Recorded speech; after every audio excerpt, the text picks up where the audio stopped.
Welcome to Everyday Nursing Knowledge Lectures, and today we will learn care of patient with transsphenoidal resection of pituitary tumor.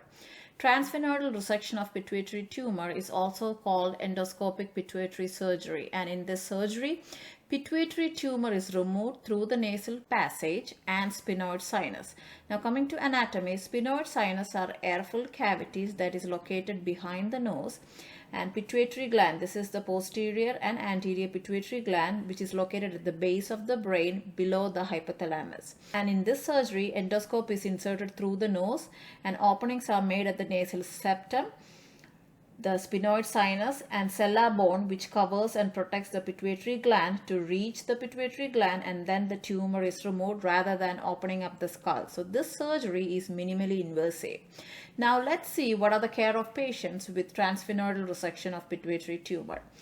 There may be swelling and bruise around the nose and face, which is normal, and it should subside and decrease within few weeks. Nasal drainage, small amount of bloody nasal drainage, especially the first 3 weeks, it's normal. But clear fluid like water dripping from a tap, it may indicate CSF leak, or a lot of bright red blood like nosebleed. It is not normal and should be notified. Any activities that can cause problems to the operative site or may cause CSF leak should be avoided. That is, do not blow nose immediately after surgery. Patient may experience nasal or sinus congestion, and that should go once the swelling decreases.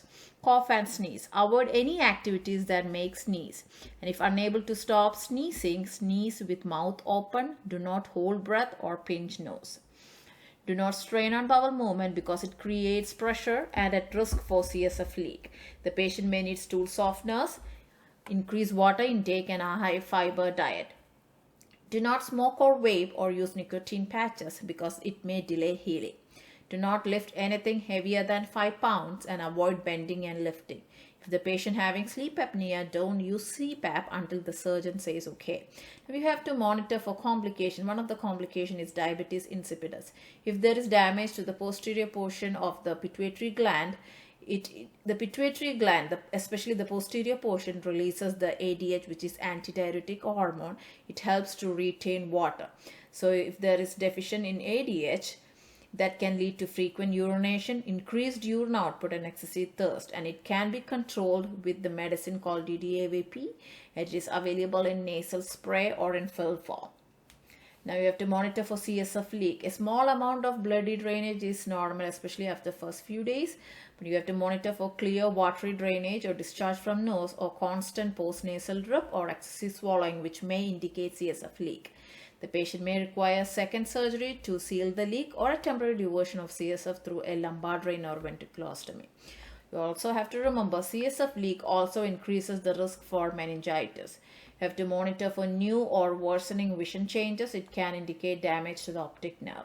So today we learned about care of patient with transsphenoidal resection of pituitary tumor, and thanks for watching my video.